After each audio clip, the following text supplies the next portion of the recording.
This channel does not promote any violence, harmful, or illegal activities. All content provided by this channel is meant for an educational and information purpose only. শহরে আয়োজিত হলো bridal ramp walk. All India hair and beauty association ও আদি মোহিনী মোহন কাঞ্জিলালের যৌথ উদ্যোগে আয়োজিত হয় অনুষ্ঠানটি।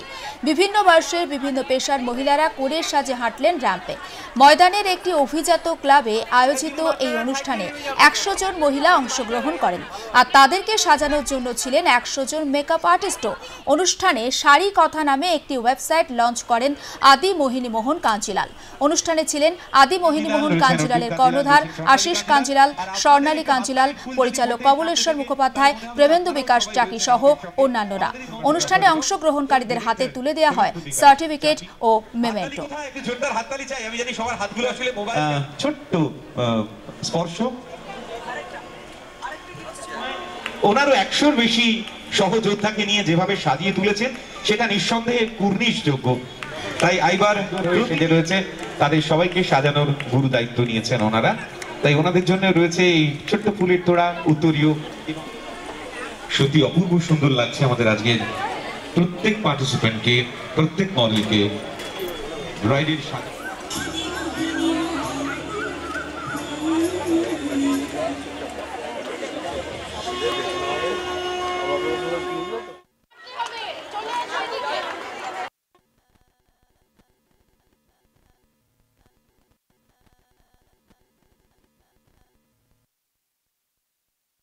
শতাব্দী প্রাচীন আদি মোহিনী মোহন কাঞ্জিলাল।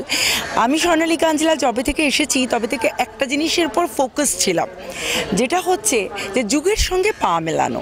এবং সেই ক্ষেত্রে আমার যেটা মনে হয়েছে যে ব্রাইডালের লুকের ক্ষেত্রে ভীষণ ইম্পর্টেন্ট, যেমন শাড়ি সেরকম ইম্পর্টেন্ট মেকআপ, জুয়েলারি এবং আমার মনে হয় টোটাল লুকটা, সেই টোটাল লুকটা একটা কনের পারফেক্ট হোক। তাই আদি মোহিনী মোহন কাঞ্জিলালের এই উদ্যোগ, যে তার সঙ্গে আমাদের অন্য ভাবনাকেও আমরা যোগ করেছি। অন্য ভাবনা থেকে আমরা এমন একটা প্ল্যাটফর্ম পেয়েছি যেখানে আমরা সর্বসাধারণ এবং যারা অনেকটাই সমাজের বাইরে তাদের কাছে গিয়েও পৌঁছাতে পেরেছি, যাদের কাছে সত্যি ব্রাইডাল সাজাটা হয়তো শুধু স্বপ্নেই থেকে যায়, তাদের কাছে গিয়েও পৌঁছাতে পারছি। প্রফেশনালি তো নিশ্চয়ই করো না? না, প্রফেশনালি আমি মডেল, অ্যাজ এ মডেল কাজ করি, bridal industry, fashion industry modelling করি। আজকের এই লুকটা কে করে দিয়েছে বা তোমার মেকআপ আর্টিস্ট? আমার কনসেপ্ট কি, মানে এতজন ডিফারেন্ট চার্জ? অ্যাকচুয়ালি আমার মেকআপ সবাই ব্রাইডাল মোটামুটি সাজিয়েছে। আমার মেকআপ আর্টিস্ট চেয়েছে একটু বনেদি টাইপের ব্রাইড, যেমন আগেকার দিনে যারা সাজতো একদম ছোট্ট ফোটা ফোটা কলকা দিয়ে আগেকার লুক ক্রিয়েট করার চেষ্টা করেছে। শাড়িও উনি বেনারসি, একদম বেনারসিও উনি চুজ করেনি, উনি ঢাকায় শাড়ির ওপর পুরো আমার লুকটা দিয়েছে। আমার ভালো লেগেছে, একটুখানি নতুন কনসেপ্ট বার করেছে, খুব সুন্দর লেগেছে। আমার পড়াশোনা কমপ্লিট, অ্যাজ আ মডেল এই প্রফেশনেই আছি। আর আজকে এই দিনটাতে আমার এখানে এসে খুব ভালো লেগেছে। আলাদা করে আর কিছু বলার নেই। আমার মেকআপ আর্টিস্ট দিদি জুইদি খুব ভালো একটা লুক দিয়েছে, আমাকে খুব ভালো লেগেছে।